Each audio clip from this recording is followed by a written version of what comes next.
We also have Chris Bertelsen, who's just gotten in the chair.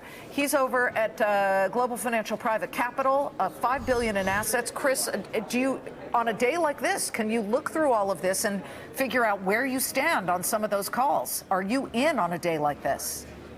Well, we're still participating in the market, but I'll have to tell you, don't worry about going into a bear market because we're already there. The only question is how much further down and how long. I think anybody who looks at it will see that from the highs, average stock is down about 25%. So it's in bear market territory. I think what you need to do is minimize the risk by looking at those areas where you can get substantial yield without the threat of being out of business in the next 3 years. But give short-term messages here. So you agree with Gundlach on capital preservation at the moment, and yet, absolutely. Okay, but so you're not saying jump in on a day like this. What do you think happens tomorrow? And again, I stress over and over, we're not a day-to-day day trader, inch-by-inch, minute-by-minute moment, but right now we're down about 360 points on the Dow. I think we have these, what I consider to be these big drawdowns and then bounce backs that are much less than the drawdown. Okay. And that's the sign of a market that's rolling over. We'll probably get that tomorrow. Anthony Scaramucci, you're still on the phone. Have you been on the phone working it and saying buy this, buy that on a day like this? Listen, I actually am very cautious about the equity markets here. We've told our clients that we're in a defensive position this year, defensive, just because of what we know about where rates are likely to go. So as the Federal Reserve normalizes, Liz, the stock market will start to trade back into its normal historical range, and that's lower, frankly. Not much lower from where we are today, but it is lower, and people are going to have to make that adjustment. John Lonsky, the transports hit a 2-year low today. I suspect that when I saw that, they've gone even lower than that. We're looking at a tough atmosphere at a time when transports should be doing well because they can hedge against lower oil. Yeah, that's a bad sign for the economy. Right. Yeah, definitely.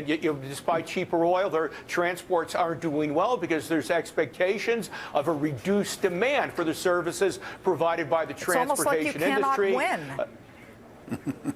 You can't. On the credit front, let me add that we're now looking at the worst distribution of corporate credit rating revisions for high-yield companies, both with and without energy, since the first half of 2009, which, of course, that overlapped the Great Recession.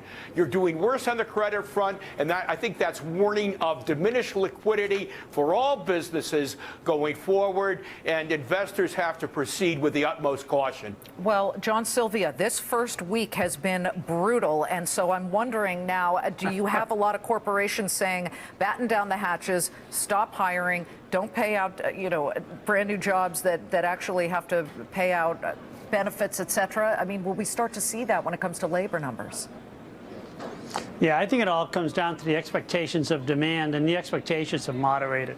And I think firms will slow down the pace of hiring going forward over the rest of this year, as well as buying capital equipment. That is, capital equipment's been pretty disappointing for most of 2015, and now it looks like it's another sort of subpar year for investment spending. So I think both capital and labor demand will moderate.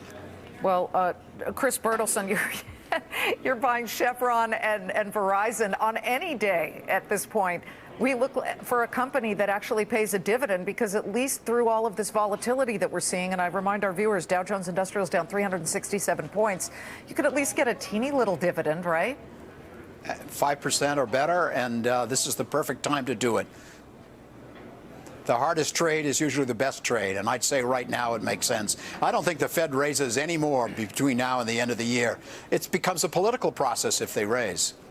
John Lonsky, what do you think? The Fed no-go? Well, the Fed's not going to go a couple of weeks in January, and it's probably not going in March. And as stated earlier, at the most, maybe we get 2 rate hikes in 2016, if that. Right now, the Fed has been sidelined. It's now taking into account that what's happening overseas, this global glut of production capacity, downward pressure on prices of internationally traded products matters greatly for the U.S. economy. We want to thank John Lonsky, John Sylvia, Chris Bertelsen, Charlie Gasparino, Anthony Scaramucci, Lori Rothman.